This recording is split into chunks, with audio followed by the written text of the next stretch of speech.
Hello everyone, welcome back to my channel. आज मैं share करने वाली हूँ कुछ खास टिप्स एंड ट्रिक जो कि बहुत ही ज़्यादा काम के हैं।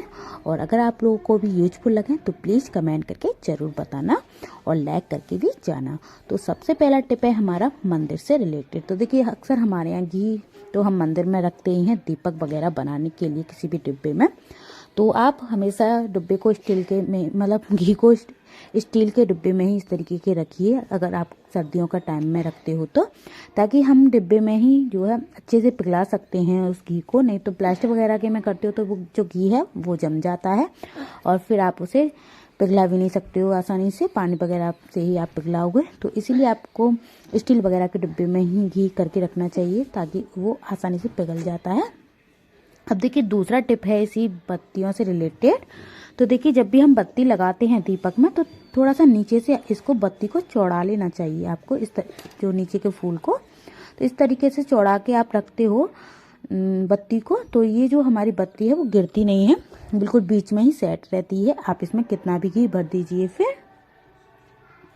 तो देखिए, मैं 4 दीपक बनाने वाली हूँ और इसी में ही मैंने इस तरीके से चौड़ा चौड़ा के बत्तियाँ नीचे से रख दी हैं। अब इसके ऊपर से हम घी डालेंगे तो बिल्कुल भी ये जो बत्तियाँ हैं हमारे गिरेंगी नहीं। तो एक मैंने तुलसा जी के लिए बनाया है और एक बाहर भगवान जी के लिए जाता है मंदिर पर, और एक हमारे घर के मंदिर पर, और एक दुकान पर जाता है मंदिर पर।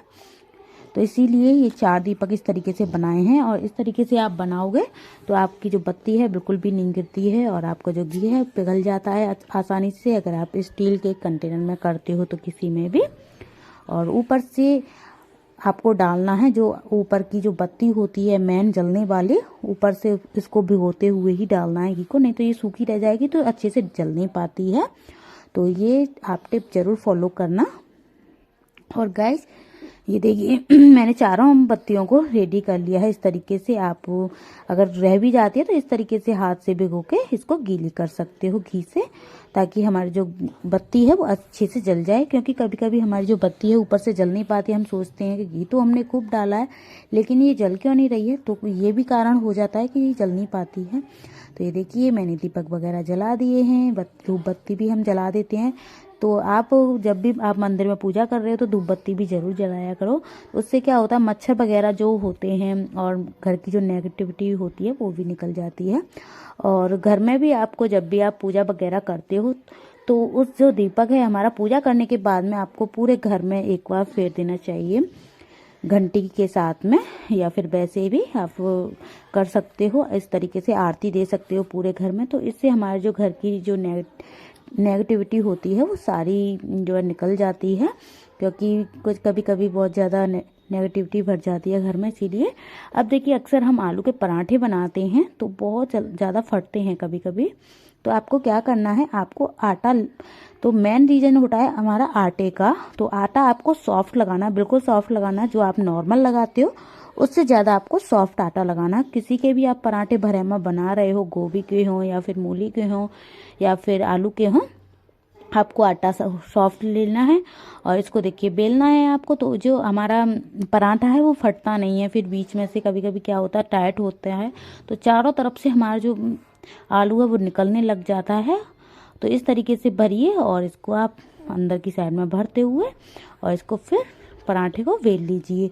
तो इस तरीके से आप करते हो तो आपका जो पराठा है बिल्कुल भी नहीं फटेगा और ये आइडिया आप लोग को बहुत ही पसंद आएगा। और देखिए, इस तरीके से आप लोई बना लीजिए और फिर से आप आटा लगा लीजिए इसमें और फिर एक ही बार में ये बिल जाएगा। आपको दोबारा से इसमें आटा लगाने की ज़रूरत भी नहीं पड़ेगी। और हमारे जो पराठे हैं फूले फूले बनते हैं, फिर हम किसी के भी बनाते हैं तो, क्योंकि फटेंगे ही नहीं तो फूलेंगे भी, और फट जाते हैं तो वो फूलते भी नहीं हैं। तो इस तरीके का हैक आप ज़रूर ट्राई करिएगा। मतलब हैक क्या, आप आटे को सॉफ्ट लगाना, तो बस यही आपको करना है। तो देखिए, इस पराठे को हम सेक लेते हैं। तो चलिए अगला आइडिया बताते हैं। तो अक्सर हमारे यहाँ इस तरीके के हल्के कंबल तो होते ही हैं सबके यहाँ। तो देखिए, एक कंबल मैं उतार के दूसरा कंबल बिछाने वाली हूँ। तो आप इस तरीके का कंबल आप बिछा के रखिए सर्दियों के टाइम में। तो इससे क्या है, हम थोड़ी सी गर्माहट बनी रहती है और जो हमारी नॉर्मल चादर होती हैं वो थोड़ी सी ठंडी रहती है। तो इसीलिए आपको ऐसे कंबल का यूज करना चाहिए। अब देखिए अगला आइडिया हमारा, देखिए इस तरीके के हमारे यहाँ कभी कभी छोटे छोटे कपड़े पड़े रहते हैं वेस्ट बिल्कुल, और हम उन्हें फेंक देते हैं। तो फेंकने से अच्छा हम कुछ यूज ना कर लें तो यह ज़्यादा बेटर है ना। तो चलिए हम इसका भी यूज कर लेते हैं। तो मेरे पास पट्टियाँ पड़ी हुई थी ऐसे छोटे छोटे कपड़ों की। तो देखिए मैंने लंबाई में 15 इंच की लंबाई लेते हुए इसको कट कर लिया। तो देखिए मैं कितनी पट्टियाँ लूँगी, ये पट्टियाँ लेने वाली हूँ मैं 4 पट्टियाँ। फिर इनको मैं कर लूँगी आपस में जॉइंट, और फिर आपस में जॉइंट करने के बाद में आपको ऊपर से एक एक सिलाई और लगा देनी है। और सिलाई लगाने के बाद में हमें इसमें लगाना है फॉर्म और अस्तर। तो देखिए इस तरीके का हम बहुत ही प्यारा सा कपड़ा रेडी कर लेंगे पूरा अपनी स्ट्रिप से, क्योंकि कभी और ज़रूरी नहीं है आपके पास एक ही तरह की स्ट्रिप हो। अगर आपके पास रंग बिरंगी स्ट्रिप हैं तो आप उनको भी यूज में ले सकते हो, मतलब 1 बाय 1 लगा के। और इस तरीके का हम बहुत ही प्यारा सा पर्स बना सकते हैं इससे, या फिर कुछ भी आप बना सकते हो। हेयर बैंड पे भी लगा सकते हो, हेयर क्लिप बना सकते हो, फ्लावर बना सकते हो, लटकन बना सकते हो, जो भी आप बनाना चाहो। अब देखिए फॉर्म और अस्तर लगा के मैंने इसको ऊपर से एक एक सिलाई और लगा ली थी पट्टियों के ऊपर से। और देखिए इस तरीके से एक तरफ से मैंने लगा दी है पाइपिंग। तो हम इसमें से बनाने वाले बहुत ही प्यारा सा पर्स। तो आप भी देखोगे कि कितना प्यारा सा हमारा पर्स बनके रेडी होगा। छोटी छोटी पट्टियों से, पतली पतली पट्टियां थी जैसे कि आपने देखा। अब देखिए इसकी जो टोटल लंबाई है वो रह गई है 14.5 इंच की, और इसकी जो चौड़ाई है वो मैं आप लोग को दिखा देती हूँ। चौड़ाई है इसकी 9 इंच की टोटल कपड़े की।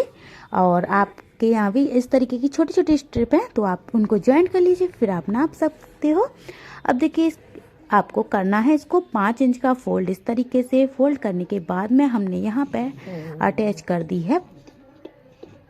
तो देखिए मैंने एक वेलक्रो का टुकड़ा लिया है। वेलक्रो का टुकड़ा लेने के बाद में आपको यहाँ पे इसको ऊपर साइड में अटैच कर देना है। बिल्कुल 20 सेंटर निकालना है इसका, और इसको हमें अटैच कर देना है। और गाइज कौन सा आइडिया आप लोगों को ज़्यादा पसंद आया वो भी आप मुझे कमेंट करके ज़रूर बताना। तो देखिए इधर से मैंने इसे अटैच कर दिया।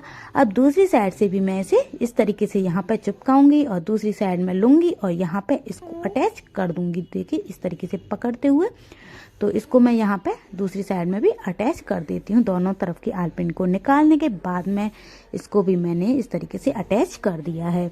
अब देखिए फिर से हम अपनी आलपिन को लगा देते हैं, जहाँ से हमने निकाली थी वहीं की वहीं।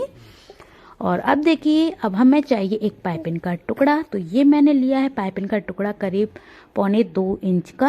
आप 1.5 से 1.25 इंच का टुकड़ा ले सकते हो, मतलब चौड़ाई में। लंबाई तो हमें इसके पूरे राउंड के बराबर चाहिए। तो देखिए इस तरीके से आपको उल्टी साइड में, मतलब आप देख सकते हो किधर साइड से मैं लगा रही हूँ, और पाइपिंग को आपको उल्टा रखते हो, अंदर की साइड में सीधी होगी और ऊपर की साइड में उल्टी दिखेगी। और इस तरीके से मैंने एक लिया है लेस का टुकड़ा 40 इंच लंबा, और इसे देखिए यहाँ पे जो मैंने फोल्ड किया है जहाँ तक, वहीं पे इसको मैंने यहाँ पर लगाते हुए इसको दबा दिया है यहीं की यहीं डबल सिलाई से।